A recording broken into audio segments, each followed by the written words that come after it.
سلام دوستان، من سعیدم. از امروز میخوام یه سری آموزش راجع به نرم افزار ویژوال 3D در اختیارتون بذارم. ببینید، ما چندین شرط داریم تا یک اسکن ما موفق باشه. پس بذار قبل از اینکه ما بریم جلو و اسکن رو بررسی کنیم، ما پیش‌فرضمون اینه که شما یه سری از موضوعات ابتدایی رو میدونید. خب و ما میخوایم حالا شرایط و شروط موفق بودن یک اسکن رو بررسی کنیم. اولین شرطی که اینجا می نویسم براتون، بعد از استفاده از گزینه تلفیق رنگ، قسمت مشکوکی که در نظر گرفتیم از زیر به علاوه‌ای که با دکمه‌های بالا چپ و راست روی کیبوردمون روی این قسمت مشکوک قرار میدیم، بعد استفاده از تلفیق رنگ از زیر به علاوه ما خارج نشه. شرط اول پس اینه. دوباره تکرار میکنم. بعد استفاده از گزینه تلفیق رنگ، قسمت مشکوک ما از زیر به علاوه‌ای که روش درست میکنیم از بین نره و خارج نشه. حالا یاد بذاریم در اختیارتون. ما کجا میایم این به علاوه ها رو قرار میدیم؟ ابتدای کار نوع خاکمون رو از این قسمت، این کشویی که میاد پایین، نگاه کنیم نوع خاکمون رو نوشته. اینا رو ما انتخاب میکنیم. نوع خاکمون رو بستر محیط انتخاب میکنیم.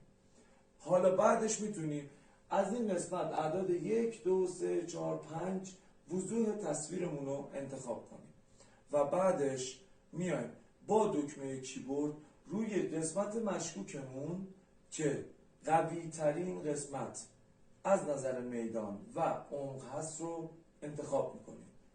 قبل این کار میتونیم این پایین دو تا گزینه داریم برای افزایش و کاهش رنگ‌های قرمز و آبی. پیشنهاد من اینه ابتدای کار از این گزینه برای افزایش رنگ قرمز و از این گزینه سمت چپ برای افزایش رنگ آبی استفاده کنیم. بعد استفاده از این افزایش رنگ‌ها میایم و علاقه‌مون رو میبریم روی قسمت مشکوکمون که بیشترین عمق داره. فرض مثال اینجا. خب حالا گزینه تلفیق رنگ رو اینجا انتخاب میکنیم. معمولا روی 1 یا 2، ولی بهتر روی 2 بذارید و تایید رو میزنیم. حالا نگاه کنید، اگه از زیر به علاوه این قسمت خارج نشده باشه، این یکی از شرایط هدفه و این کار رو ما 3 الی 4 دفعه تکرار میکنیم. دفعه اول، دفعه دوم، دفعه سوم و دفعه 4. شرط اول خارج نشدن از زیر به علاوه است. حالا اگه چیزی که داریم بررسی میکنیم میدان مغناطیسی مثبت باشه، یعنی رنگ نارنجی، زرد، نارنجی و قرمز، برای اینکه یک هدف مفید به ما بده، شرط بعدی این پایین افزایش عمق در تلفیق رنگ در مرحله اوله. یعنی چی؟ یعنی اگه فرض مثال اینجا عدد عمقی که به ما میده این قسمت یه عمقی میده بسته به نوع خاکی که انتخاب کردیم، این عمقی که به ما میده رو ما اگه در نظر بگیریم، فرض مثال اگر عدد 2 باشه، بعد انتخاب تلفیق رنگ وقتی ما این عدد رو انتخاب میکنیم و تایید میکنیم، علاوه بر این که زیر به علاوه میمونه، دارم راجع به شرط دوم صحبت میکنم، یک مقدار بسیار خوبی افزایش عمق داشته باشه. یعنی اگه الان 2، بعد تلفیق رنگ 230 235 240 تا 250 فرض مثال افزایش عمق داشته باشه. پس این شده شرط دوم. و در ادامه روند همون 4 مرحله‌ای که تلفیق رنگ رو میکنیم و انجام میدیم، این عمق کاهش پیدا کنه. یعنی دفعه اول مثلا یه تغییری داشته باشه، افزایش داشته باشه، دفعه دوم کاهش پیدا کنه 2.5، بعد 2.50 بشه 2 مثلا 40 2.30 2.20 و نزدیک به اون عدد 2 بشه. پس این شده 2 تا شرط اصلی.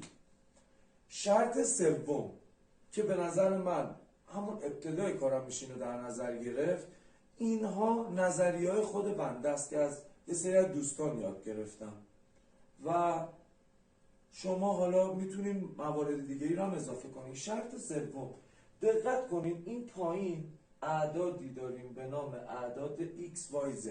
اوکی.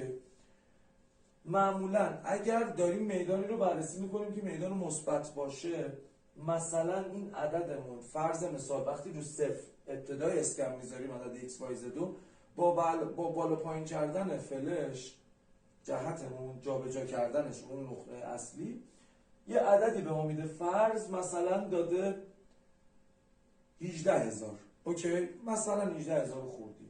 اگه اینجایی که داریم بررسی میکنیم این قسمتی از اسکم که بررسی میکنیم اگه قراره یک هدف مفید باشه و میدان مقناطیسی مثبت باشه، باید یه تغییر به خصوصی داشته باشه، یعنی از 18000 مثلا تو 22000 بیاد این تغییر. و همینجور برعکس اگه رو حفره رو داریم بررسی میکنیم تو این قسمت، باید این تغییر مثلا تا 10000 کاهش پیدا کنه. این شرط سوممونه. شرط چهارم، من خیلی خلاصه میگم، حالا رو اسکن ها بیشتر توضیح میدم. شرط چهارم ما چیه؟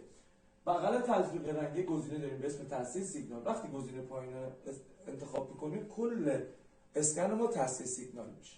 حالا یه قسمت بالا داره و یه قسمت پایین که خطاها رو در نظر میگیره. معمولا رو عدد 7 و 4 10 و 9 10 و 10 اپراتور استفاده میکنن. حالا شرطی که اینجا وجود داره اینه که وقتی ما گزینه تصحیح سیگنال رو میزنیم نباید، فرض مثال اگه قسمت نارنجی رو بررسی میکنیم یا قرمزو، نباید بعد تصحیح سیگنال تغییری در مکان این قسمت انجام بشه. اگه اینجا مثلا تو ستون سوم سطر پنجم یا ششم نباید بیاد ستون 8 سطر مثلا دوم. این اتفاق نباید بیفته. این یکی از این 4 تا شرایط اصلی یک اسکن مفیده. علاوه بر این موضوع اینجا نگاه کنیم ما 3 تا، دقت کنیم ما 3 تا مستطیل یا مربع داریم. قسمت بالا، قسمت سه بعدی، قسمت دو بعدی و قسمت سه بعدی از یه زاویه دیگه. خب اینجا رو در نظر بگیرید. اوکی، که ما با انتخاب این گزینه میتونیم اینجا در صفحه اصلیمون سه بعدی این اسکن رو ببینیم. معمولا باید قله‌های بسیار قوی روی قسمت نارنجی و آبی ما داشته باشیم. تو شرط‌های بعدی ما 5 الی 8 دلیل داریم که یه اسکن موفق باشه. حالا من تیکه تیکه دارم این موارد رو در اختیارتون میذارم. حالا همه این موارد مخصوصا راجع به تغییرات عمق روی حفره به صورت برعکس انجام میشه. ولی اگر جایی رو داشته باشیم که تو قسمت حفره اون شرط رو داشته باشه زیر به علاوه بمونه، اوکی، و بعد تلفیق رنگ اول افزایش پیدا کنه و بعدش کاهش پیدا کنه، ما به این میگیم خاک متخلخل، یعنی کنده شده پر شده و میتونه شرایط هدف رو به ما بده. برای آموزش بیشتر لطفا پیج من رو دنبال کنید اگه اکسپلور میاین و اینا نظریات منه. اگه شما نظریه‌های دیگه‌ای دارید یا روی نظریه من فکر میکنید درست یا غلط بودن شک دارید، حتما واسه من کامنت بذارید و این کلیپ رو برای دوستان اپراتورتون ارسال کنید. موفق و پیروز باشید. خدا نگهدار.